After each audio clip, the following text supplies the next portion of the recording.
Hello everyone and welcome back to my channel books and rainbows. আশা করি তোমরা সবাই সুস্থ আছো এবং প্রচুর প্রচুর বই পড়ছো।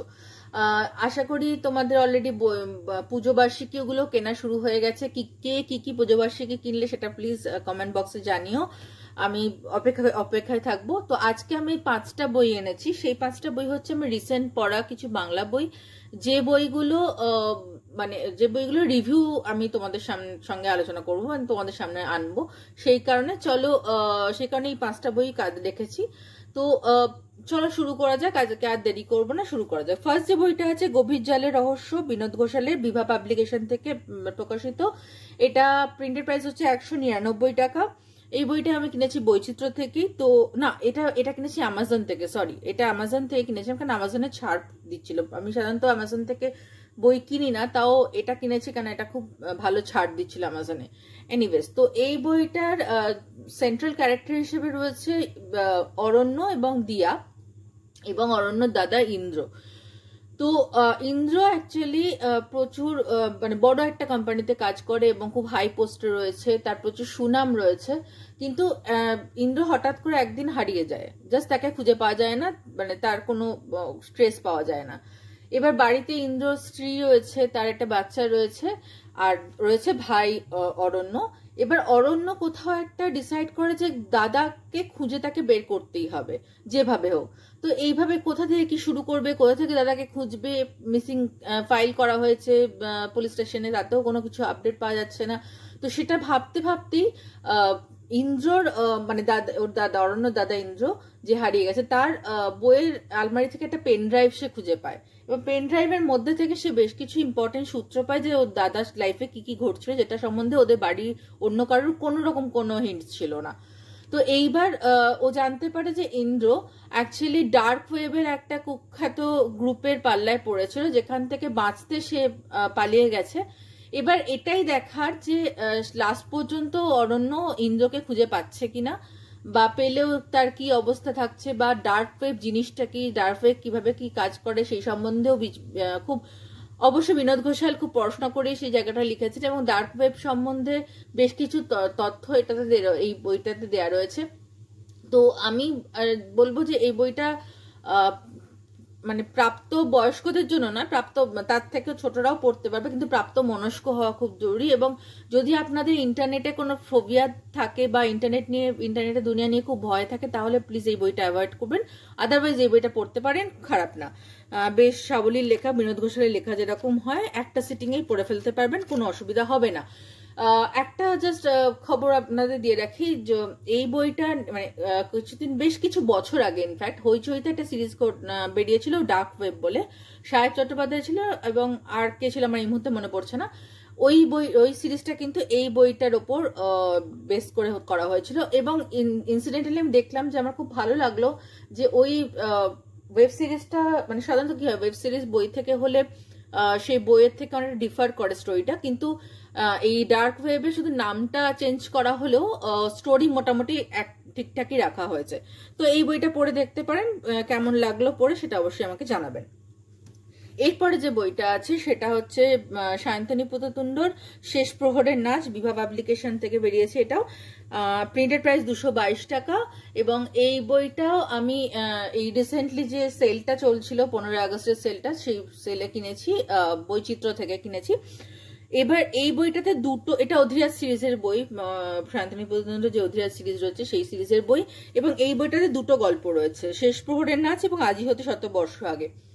শেষ প্রহরের নাচটা আমার আগেই পড়া ছিল, গত বছর বিভা ভূতভূতমে বেরিয়েছিল এই উপন্যাসটা, এই বড় গল্পটা অ্যাকচুয়ালি উপন্যাসের থেকে উপন্যাসিকা অ্যাকচুয়ালি। তো সেই জন্য এটা পড়া ছিল, আর এই আজই হতে 100 বর্ষ আগে এটা পড়ার জন্য আমি বইটা মেনলি কিনেছিলাম।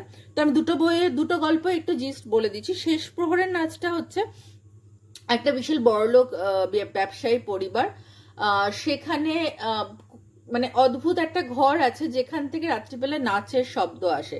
এবার এই পরিবারের মধ্যে না কিছু টপ সিক্রেট রয়েছে, সিক্রেট কিছু পাস্ট রয়েছে, কিছু সিক্রেটস রয়েছে যেগুলো সেই পরিবার থেকে বাইরে প্রকাশ করার মতো নয়। তো সেই অবস্থাতে পরপর দুজন খুন হন, সেই পরিবারের 2 সদস্য খুন হন, এইবার তখন অধিরাজ অবভিয়াসলি অধিরাজের ডাক পড়ে যে এটার সলিউশন মানে সলভ করা এই ক্রাইমটা। তখন উনি আস্তে আস্তে মানে অধিরাজ কিভাবে ক্রাইমটা সলভ করছে এবং সত্যি কি মানে অনেকে ভাবছে যে ভূতে নাচ করছে বা কিছু ভূতুরে ঘটনা ঘটছে, যে লোক যে যারা মারা যাচ্ছে তারাও খুব অদ্ভুত ভাবে মারা যাচ্ছে, মানে খুবই ইউনিক ওয়েতে মারা যাচ্ছে। এবং সেটা জন্য অধিরাজকে পাঠানো হয় সেই ইন্সপেকশন করার জন্য এবং কেসটা সলভ করার জন্য। অধিরাজ কিভাবে কেসটা সলভ করছে তার উপর নিয়ে এই ঘটনাটা। ভালো লাগবে একবার পড়লে। আমার মনে হয় এই দুটো গল্প যে দুটো আছে তার মধ্যে আমার এই ফার্স্ট গল্পটা বেশি ভালো লেগেছিল। তো একবার পড়লে ভালো। হ্যাঁ অবশ্যই যদি সর্বনাশিনী বা খ্যাপা খুঁজে খুঁজে ফেরের সাথে তুলনা করেন তাহলে আমি বলবো হয়তো অতটা ভালো লাগবে না, কিন্তু স্ট্যান্ড অ্যালোন হিসাবে এই গল্পটা ভালো লাগবে। এরপরের যে গল্পটা সেটা হচ্ছে আজই হতে 100 বর্ষ আগে, মানে 100 বর্ষ আগে অ্যাকচুয়ালি একটা সিরিয়াল কিলার একজন ছিলেন যাকে অ্যাকচুয়ালি মানে যে কুঠার দিয়ে খুন করত। তো এবং তার সিরিয়াল কিলিং গুলো কোনো প্যাটার্ন ছিল না এবং সে কোনোদিন ধরাও পড়েনি।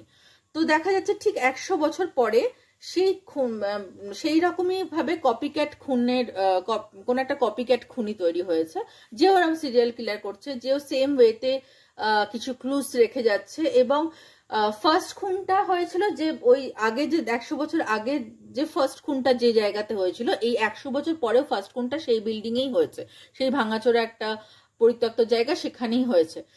অদ্ভুত একটা গল্প। প্রথম দিকে অনেক জনের ক্ষেত্রে মনে হবে যে আচ্ছা এই বোধহয় খুনি, একটা জায়গাতে প্রায় কনক্লুশন নিয়ে এসে আনার পরে মনে হবে আচ্ছা এই খুনি, লাস্টে কোথাও একটা টুইস্টটা আমরা ধরতে পারবো। তবে হ্যাঁ আমরা যেহেতু প্রচন্ড বেশি থ্রিলার পড়ি, আমাদের একটা খুব বাজে বিষয় হয় কোনো থ্রিলার পড়তে গিয়ে, যে আমরা না কোথাও একটা টুইস্ট গুলো হয়তো ধরে ফেলতে পারি, তো সেই জন্য কোথাও একটা সেই মজাটা হয়তো অতটা পাই না আমরা। এটা খুব বাজে একটা জিনিস অ্যাজ এ থ্রিলার রিডার, এটা খুব মানে খুব দুঃখের একটা কষ্টের জায়গা।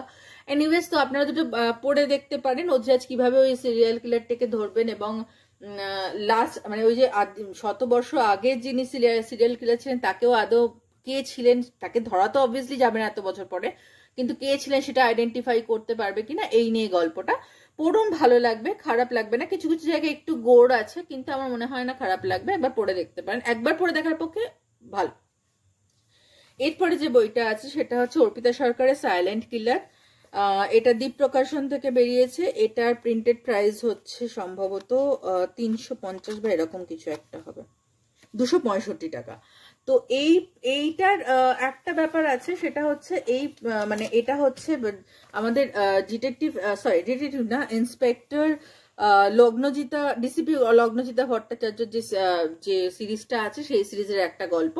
তো এখানে দেখা যাবে যে একটা স্কুলে বাচ্চাদের থ্রু দিয়ে ড্রাগের কারবার চলছে এবং এই ড্রাগের কারবারটাকে কোথাও একটা মানে ড্রাগ অ্যাডিকশনটা অবভিয়াসলি একটা সাইলেন্ট কিলারের মতোই, তো সেই জন্যই বইটার নাম হয়েছে সাইলেন্ট কিলার। তো আমি যেটুকু পড়তে গিয়ে দেখেছি যে খুব ড্রাগের দুনিয়াতে বেশ কিছু জায়গা অবভিয়াসলি অর্পিতা সরকার যথেষ্ট ভেবেচিন্তেই লিখেছেন বইটার মধ্যে। কয়েকটা জিনিস একটুখানি আমার যেটা মনে হয়েছে খুব মানে সেটা হয়তো অর্পিতা সরকারের লেখার হিসাবে নয়, সেটা হয়তো দ্বীপ প্রকাশনের মানে যেটা আমার মেন প্রুফ রিড করি সেক্ষেত্রে সেইটা সংক্রান্ত প্রবলেমও হতে পারে। যেমন কিছু জায়গাতে খুব অ্যাব্রাপ্টলি সিন চেঞ্জ হয়েছে, মানে দুটো সিনের মধ্যে কোনো ক্লিয়ার কোনো ডিস্টিংশন নেই, তো এইটা আমার কাছে একটু প্রবলেম্যাটিক লেগেছে।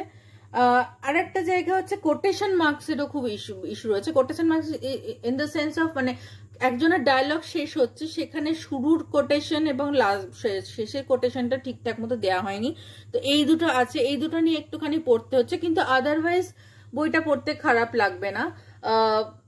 ওই যে বললাম বইটা মেন থিম হচ্ছে ড্রাগসের জিনিসপত্র নিয়ে এবং পরপর কিছু খুন হতে থাকবে এবং সেখানে লগ্নজিতা কিভাবে সেই খুনগুলো সলভ করবে, বাদও করতে পারবে কিনা, কোথাও গিয়ে সে হেরে যাবে কিনা, এই নিয়ে গল্পটা।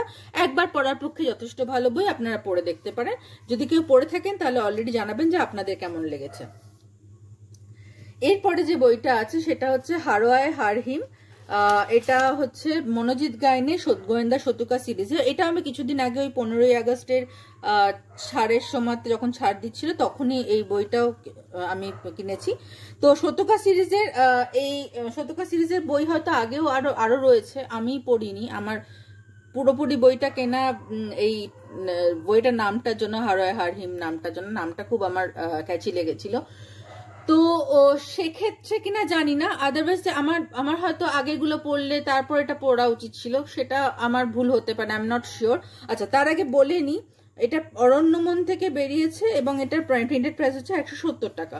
তো যাই হোক, আমি যেটা দেখেছি সেটা হচ্ছে প্রথম গল্পটার জিসটা একটু বলে নি আপনাদের, যে চীন থেকে বেশ কিছু দুষ্কৃতীরা ভারতে ঢুকছে এবং তাদের প্ল্যান আছে বিশেষ কিছু ঘটনা ঘটানোর, মানে কিছু নাশকতা ঘটানোর ইন্ডিয়াতে। তো সেই প্ল্যান নিয়ে ওরা ইন্ডিয়াতে ঢুকছে এবং গোয়েন্দা শতুকা মানে সাত্তকী সোম এবং তার যে ভাইপো থাকে সে এবং আর একজন তাদের থার্ড হুইল থাকে। তো এরা তিনজন মিলে কোনোভাবে মানে কিভাবে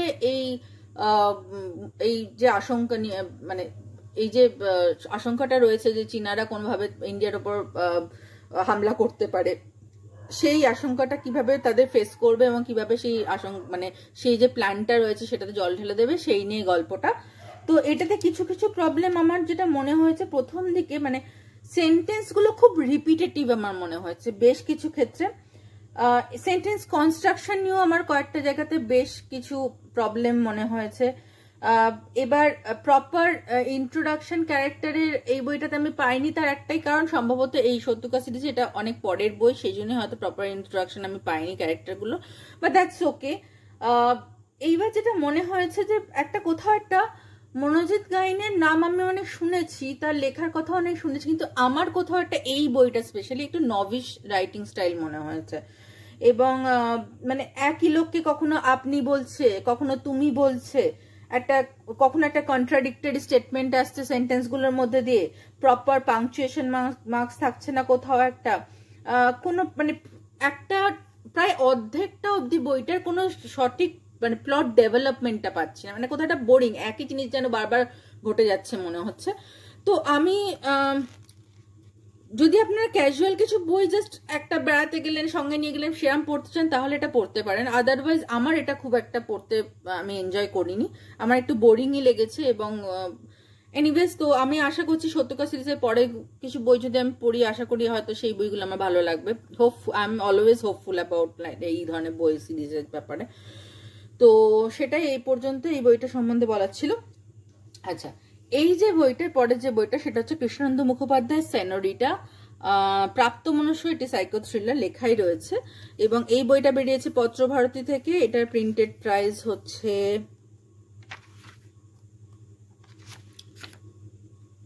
200 টাকা। হ্যাঁ, এটার প্রিন্টেড প্রাইস 200 টাকা। তো কৃষ্ণেন্দু মুখোপাধ্যায়ের লেখা আমি এর আগে হয়তো কোনো পুজো বার্ষিকী যতদূর সম্ভব পড়েছি, কিন্তু আলাদা করে বই কিনে পড়িনি, এইটাই আমার প্রথম ওনার লেখা বই কিনে পড়া। তো এই গল্পটা আমি ভীষণ রিসেন্টলি শেষ করেছি, মানে একদমই আজ সকালবেলা আমি শেষ করেছি লিটারেলি এই বইটা। তো এই বইটার গল্পটা আমার খুব ইউনিক লেগেছে, প্রেডিক্টেবল বাট ইউনিক।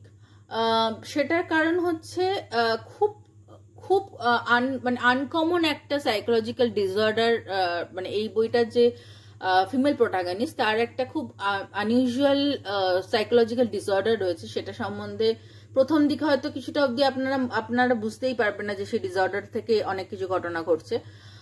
এনিওয়েজ, আমি গল্পটা একটু জিস্টে আসি। মেন ক্যারেক্টার হিসেবে আমরা তিনজনকে অ্যাকচুয়ালি পাবো। এক হচ্ছে চন্দ্রলেখা, যিনি ফিমেল প্রোটাগনিস্ট, যাকে কেন্দ্র করে টোটাল গল্পটা তৈরি হয়েছে। তারপরে হচ্ছে অনুরাগ দাশগুপ্ত, তিনি তাকে অনেকটা সময় পর্যন্ত মেল প্রোটাগনিস্ট মনে হয়েছে, কিন্তু একটা টাইমে পরে গিয়ে সেই আইডিয়াটা আমাদের ভুল প্রমাণিত হবে। এবং আরেকজন যেটা রয়েছে সেটা রয়েছে একটি রিপোর্টার। তো এই তিনজন রয়েছে। তো গল্পটা জিস্টে রয়েছে কি, একটা ওয়েব সিরিজের শুটিং করতে ভুবনেশ্বরের কোনো একটা মানে বন জঙ্গলে এরিয়াতে একটা শুটিং টিম গিয়েছে এবং সেখানে একজন জুনিয়র অ্যাসিস্ট্যান্ট হচ্ছে চন্দ্রলেখা, এবং চন্দ্রলেখার কোথাও একটা একটা আলাদা জগৎ রয়েছে। চন্দ্রলেখা ভেতরে চন্দ্রলেখা কিছু একটা সিক্রেট রয়েছে যেটা আমরা প্রথম থেকে জানতে পারবো না, আস্তে আস্তে সেটা রিভিল হবে যে চন্দ্রলেখা আসলে কে, কি তার সিক্রেট অনেক কিছু। এবং মেন্টাল ডিসঅর্ডারটার সম্বন্ধে আমরা একদম লাস্টে গিয়ে জানতে পারবো, যার ফলে বইটা পড়তে আমাদের খুব ভালো লাগবে। একদম টিপিক্যাল কোথাও সিনেমা মানে মানে একদম পুরো সিনেমা বা ওয়েব সিরিজ তৈরি করতে গেলে যে টোটাল টিমটা যায়, তাদের মধ্যে যেরকম জিনিসপত্রগুলো মানে বন্ডিং থাকে, কি কোথাও একটা কেউ কারো পেছনে লাগছে, কেউ কাউকে সহ্য করতে পারে না, শত্রুতা রয়েছে, এরকম অনেক কিছু থাকে। তো সেই রকম নিয়েই গল্পটা, কিন্তু ওই টুইস্টটা কিন্তু লাস্টে অবভিয়াসলি যে যেখানে আমরা জানতে পারছি যে ওই স্পেশাল মেন্টাল ডিসঅর্ডারটার কথা। আমি এর থেকে ডিটেলে কিছু বলবো না এই বইটার সম্বন্ধে। এই বইটা প্লিজ একটু পড়ে দেখুন, ভালো লাগবে। আমি হয়তো একটু স্পয়লার দিয়ে ফেলেছি, কিন্তু অ্যাকচুয়ালি থ্রিলার বই সম্বন্ধে না বলা উইদাউট স্পয়লারে রিভিউ দেওয়া খুব ডিফিকাল্ট। তো যদি আপনারা বইটা না পড়ে থাকেন তাহলে পড়ুন, আমার মনে হয় ভালো লাগবে। আপনারা কিন্তু লাস্ট অব্দি ধরতে পারবেন না, তো সেইটা একটুখানি প্লিজ পড়ুন, ভালো লাগবে। এবং পড়ে যদি আপনাদের অলরেডি পড়া হয়ে গিয়ে থাকে তাহলে জানান কেমন লাগলো। ইনফ্যাক্ট এই সবকটা বইয়ের মধ্যেই, 5টা বইয়ের মধ্যে যদি কোনো বই আপনাদের অলরেডি পড়া হয়ে গিয়ে থাকে প্লিজ জানাবেন কেমন লেগেছে আপনার বইটা। হয়তো মানে অবভিয়াসলি আপনার মতামত আমার সাথে নাই মিলতে পারে, কিন্তু আমি অবশ্যই আপনাদের পয়েন্ট অফ ভিউটাও শুনতে চাই। সেজন্য প্লিজ কমেন্ট করে জানাবেন কোন বইটা আপনার পড়ে এবং কোন বইটা আপনার কেমন লেগেছে। তো আজকে এই কটা বই নিয়ে এসেছিলাম। পরবর্তী ব্লগেও দেখি আরো যদি কোনো বই শেষ করতে পারি এর মধ্যে, তাহলে সেরকম কোনো রিভিউ নিয়ে আসবো। ততদিন আপনারা সবাই সুস্থ থাকুন, ভালো থাকুন, এবং যদি ভিডিওটা ভালো লাগে প্লিজ একটু সাবস্ক্রাইব করে দেবেন, লাইক শেয়ার করে দেবেন, যাতে আরো লোকের কাছে আমার চ্যানেলটা পৌঁছায়। যত লোক অবভিয়াসলি দেখবে তত আমার ইন্টারেস্টটা গ্রো করবে ভিডিও বানানোর। তো এই পর্যন্তই, আজকে সেখানেই শেষ করছি। সায়নারা।